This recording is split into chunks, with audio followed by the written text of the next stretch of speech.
joining us in minutes to give us other details. Oh, and with that, look who's feeling really good in May. Oh, he got some cobwebs on that jersey. It took him a while to bring it out of the closet, but Marcus Spears is feeling good and feeling happy. Am I just speaking for you, or are you going to just jump in with that smile and tell me how you feel about this trade? Kev, I'm ecstatic, all right? People got to realize, all right, I'm not looking at the future. I'm not looking at the past. I'm looking at today. And I've been asking for 6 years for us to make a trade that I think is going to affect the team in a positive way. This is going to affect the team in a positive way. People trying to rain on my parade, telling me, oh, it's George Pickens, you got to see what he going to do. I don't care. On today, I'm happy we traded for a receiver that can play the position at a high level. We'll deal with all that later. Maybe I cry, maybe I laugh. Hey, look, Marcus, look, man, you know, that's what's so great about the offseason. That's why the NFL is a 12-month-a-year proposition, right? Because even now, with no games being played, you feel like you won. You feel like you won. Cowboy Nation feels like they've won. And you know what? On paper, man, this is a real good look. It is. It makes sense. If you just look at this totally from a team-building standpoint on the field, this makes total sense. Big outside lane wide receiver who can make highlight reel contested catches down the field outside the numbers. Go along with CD, who's a three tool player. You know, a healthy Dak Prescott, Jayden Blue, Miles Sanders, Javonte Williams. You got a lot of things going for you. Right up until you start playing games and maybe things start going sideways. Right up until that point. But you know what? Leave it at that. Hey, you gotta shoot your shot. Exactly. You got to shoot your shot, ride the wave right now, go get your Cowboys gear, put your Cowboys jersey on, and just ride it. Let you live, Marcus. I'm going to let you live today. Well, I'm going to let you live today. No. I do want to get your thoughts on that last comment, right? You're the best hype man for Marcus in the offseason. Why will it change in the regular season? Why will that jersey go back in the closet? Don't do that. Why? Don't do that, Kel. Don't do that. Well, you know what? Don't do that to me, y'all. There's no telling. The question is this, though. Here's the thing in all seriousness, and I know we're going to have a lot of fun with this over the next couple of months. But the question is this. Look, everyone on the outside of the Cowboys organization, Brian Schottenheimer, the new head coach, inside the organization has talked about the fact that it's about culture. And we know that it is. We know that it's about some kind of relative harmony within a locker room where everyone's kind of rowing in the same direction. Can they get George to do those kinds of things that clearly Pittsburgh said, you know what, it's too big of a risk for us to go ahead and commit to him and DK Metcalf, given what we know about the young man and how he rose in the same direction, or rather his challenges as far as being able to row in the same direction as the rest of the organization here in Pittsburgh. Can Dallas get that out of him? We'll see. I promise we're going to get to Graz in a second to get his thoughts. Let's bring in Adam Schefter, our NFL insider. Schefter, how did this deal come together? What other details do you have about the Steelers and the Cowboys making this trade? Well, Kevin, these two sides have been in contact. We've heard Jerry Jones talking about the fact that a trade was possible. And finally, they were able to put the pieces in place last night. Now, here are a couple of things to consider. The Dallas Cowboys obviously wanted to upgrade their wide receiver position. They have acquired a receiver in the eyes of people in the Steelers organization who is as talented as any wide receiver in the league, bar none. That is how good and how talented George Pickens is and can be.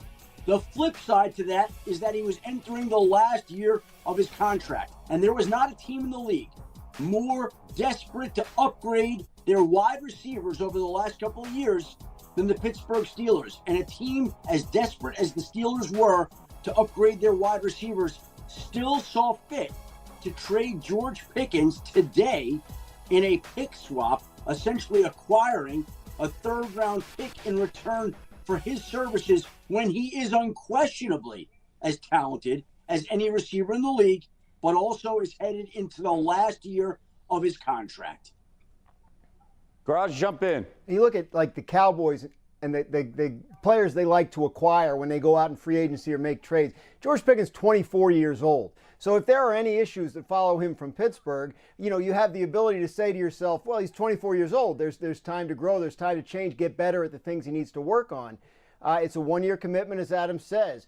But the Cowboys were talking to a lot of different teams about different wide receivers before the draft. The draft happens. They don't really get one. I think if Teteroa McMillan had been there at number 12, then the Cowboys may have taken him, and this trade may never happen. But once they come out of the draft without a receiver, the talks pick back up. They're willing to pay a little bit more, go up to a third-round pick for George Pickens, and they get him for 1 year, and they'll see. If they extend him, I think that would be a surprise at this point. But it doesn't mean he can't be there long term if he shows up and produces for them the way they hope he does this coming season.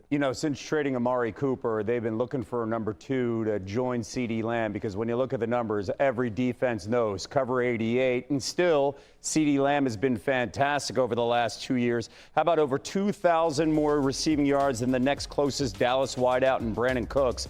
That was the largest difference between a team's top 2 receivers in the league. Look at that gap disparity. And Marcus, let's bring it back here in the conversation. You're smiling because how does this change the offense for Brian Schottenheimer and Dak Prescott to have these 2 guys on the outside?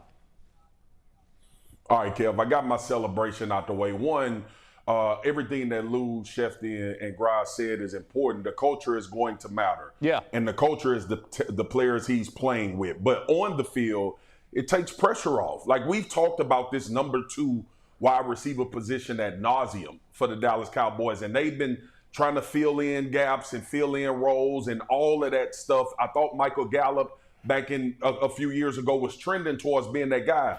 But what it does is it opens up this offense. Brian Schottenheimer talked about when he got the job that he wanted to become a more shifts and motion. He wanted to kind of innovate this offense a little bit and update it. And what you see now, especially look no further than your Philadelphia Eagles, Kev, when you have 2 real threats that are on the field, it makes defenses play you differently.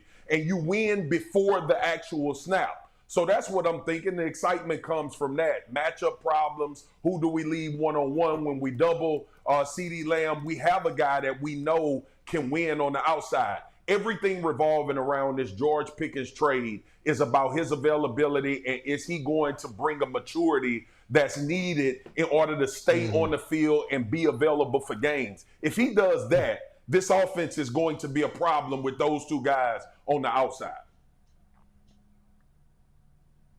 Yeah, look, I remember Devontae Adams one time. I asked him the question. I said, what really defines a true number 1 wide receiver in your mind? Because we all have subjective opinions about what does that look like. And so quite honestly, George has exactly the characteristic that Devontae had told me at that time, which is a guy who can line up outside the numbers where the boundary is right there. So he doesn't have the whole middle of the field to work with. He is literally confined to a tight space. He's going to be faced with man coverage. And this guy can just win in a contested environment time after time after time. That's what he can do. It's just one-on-one. Whether he's covered or not, you can throw the football to him and he can make the play. George can do that. That's why people talk about George the way in which they do, which is he's as talented as any wide receiver in the NFL. That has never been a question about George Pickens. His talent has never been a question. For you, though, to feel as though it isn't worth the risk, or rather the risk is too great for you to wind up extending this young man, whether or not you have DK Metcalf or not. This was a guy who was homegrown. Okay, he was picked by the Steelers. Right. Mike Tomlin was mentoring him. For him to go ahead and move on from him at this point in time raises a red flag. It just does. But his talent is unquestioned, and that's exactly what Dallas was looking for. And there's some historical context to this. Like, Dallas hasn't been shy of bringing in receivers that have baggage, stuff that comes along with them. Brought in T.O. while I was there, and T.O. performed phenomenally. Dez Bryant in the draft. They brought guys that have been very, very good and have done phenomenal things. And I think this is something that, quite frankly, Jerry Jones personally takes on as a task, to get these type of guys to the level in which people think they can play. So I don't think it's that far-fetched that this move is made by Dallas. There's some historical reference to that specific position and the guys that they've decided to take shots on with uber talent.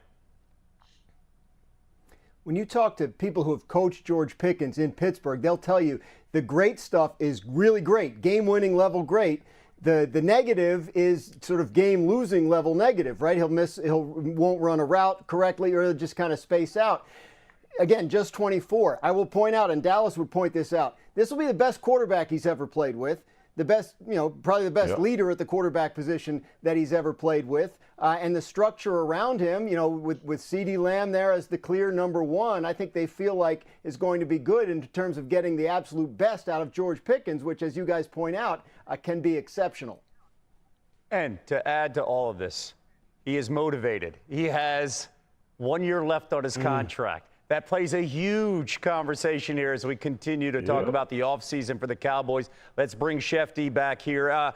Let's talk about the quarterback here. We saw Dak Prescott's season come to a quick end in the fall due to a hamstring injury that required surgery. What are the expectations for Dak, a healthy Dak, at the start of the season? Well, Kevin, he's okay, and he's going to be okay for the start of the season without question. I think if the Dallas Cowboys had a game coming up at the start of training camp, he would be ready for it, undoubtedly. He's healed from that injury. He is where they want him to be, and they are moving in a direction that makes them think that he will be ready to start training camp and to start the season. So that's good news for the Dallas Cowboys. Dak can begin working that chemistry with George Pickens, Javonte Williams, and the new members of this new-look Dallas offense. Okay, I mentioned contract, and when you talk about contracts and that final year, it hangs over the Cowboys. What's the status of a new deal for Micah Parsons now in Big D? Well, what's interesting here, as it pertains to today, is that Micah Parsons is represented by David Mulgeta.